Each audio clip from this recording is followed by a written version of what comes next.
grades in school. Well, and so let's get into real estate then. So because I know a little bit about your story, so I'd like you to kind of retell it. So Okay. how did you find your love for looking at houses? So, my favorite relative growing up, his name was Uncle John. He was actually my mom's uncle, so he was my great uncle. He was my favorite family member to come over for Christmas and Thanksgiving. He would always take me to McDonald's for breakfast in the morning. I woke up at like 6 a.m., crack of dawn as a kid. And so I'd go bug him, and he loved me, so he would always want to spoil me. So he'd take me to McDonald's for breakfast in the morning, and then one day we were driving home, and I used to live right by Great Oak High School, and I moved there in 2005. So when we moved there, my neighborhood was like the only one near Great Oak High School. Since then, they've built so many more homes, but they were actively building them when I was a lot younger. And one time we were on our way home from McDonald's, passing by them, and I was like, Uncle John, I want to go look in those houses. Like, I don't know why. I was like, oh, new houses. I want to see it. I was the type of kid that would set up forts all over the house. I loved creating my own little habitat. I'd be the kid in the closet with my Nintendo DS and a blanket over my head. I don't know why, but the closet, I liked just making it into my own space. That's awesome. It wasn't preferable than my room, but, it was fun. I made it myself. But so yeah, my uncle would always take me through new builds, showing me houses. And then as I grew older, I knew some people with family and friends who were real estate agents, and they talked about wanting to become a realtor. And I never thought about it. I don't know why. Like, someone would tell me, oh, I want to be a real estate agent. I wouldn't even think to like ask, what does a realtor do, or like, what does that job look like?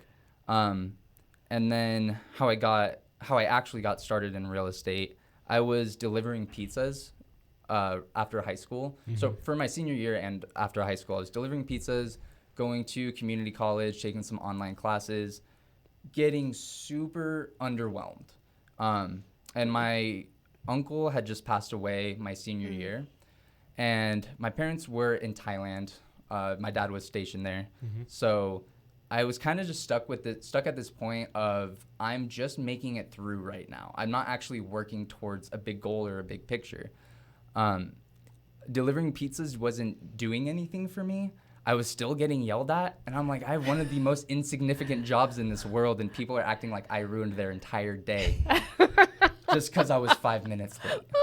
Well, on the bright side, you learned a lot of neighborhood routes. Oh, yeah. So that'll be coming in handy as a realtor. Oh, I know this back road. I can get over here. Yeah, after growing up in Temecula from 2005, I know all of Temecula, and I actually worked at the Pizza Hut right down the street on Los Alamos. So I delivered pizzas in Murrieta as well, so I kind of learned the area. But so I must have woken up one day just with the idea in my head of look into real estate. I like to think that I'm a spiritual person. I like to think that my uncle came to me in my sleep at a time that he saw that I was lost and didn't know where to go, and he kind of helped guide me. Like, just put the thought in my head of look into it. I think you'd like it. So I looked into it, realized you got to go to school and then get a license. So I just searched Real Estate School California, found the first one that was Allied Real Estate School. I don't think I even looked into it or anything. I just clicked on the website, put in my phone number, someone called me, talked to them real quick, and then got started the very next day. So I was working on that, and I still had no idea what I was doing. Right. I just knew I was being faced with so much information, and it was going to drive me crazy. So I started looking around for people to talk to, kind of like mentors to find, and it was just, super coincidental that the house across the street from me, Justin Bringus was doing an open house at. Oh. And I heard actually his Mustang pull down the street, and I saw him step out in his nice suit. He had nice shoes on, beautiful car, and I was like, that guy looks like he's having fun, and he looks like he's making really good money. So I had just woken up. It's like 11 a.m. And I threw on a shirt, threw on some pants, threw on some shoes, walked into the door, and I said, hey, sorry, I'm not looking to buy this house. I don't want to waste your time. I was like, but I just started real estate school. What do I need to be doing to make sure I actually make it somewhere? Because I was already starting to see these videos of how to or how to actually make it in real estate instead of dropping out in your first year, kind of things like that. Yeah. So I realized if I didn't have any guidance, I wasn't going to be able to do it on my own, or it would take me multiple years to figure out what someone could tell me in 30 minutes. Yep. So yeah, just walked in. I asked him, what do I need to be doing? And he gave me a few names on YouTube, like Gary V, Mike Ferry, got me started on watching some real estate coaches videos. And then Gary V, who's more just about the hustle and the grind that you have to do. But he was the first one to tell me that prospecting and setting up your pipeline is how you become successful as a real estate agent. And then he talked to me a little bit about what you have to do in order to fill that pipeline, how many calls you have to make, how, yes, you are choosing your own hours, but if you don't choose to work 8 hours a day, you're not going to make 8 hours a day money, 40 hours a week money. So he sort of revamped my whole look at the industry. Justin did, or Gary? Yeah. Justin, Yeah.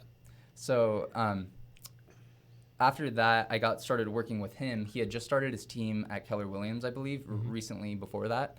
And he had one ISA that he was that he had on his team already.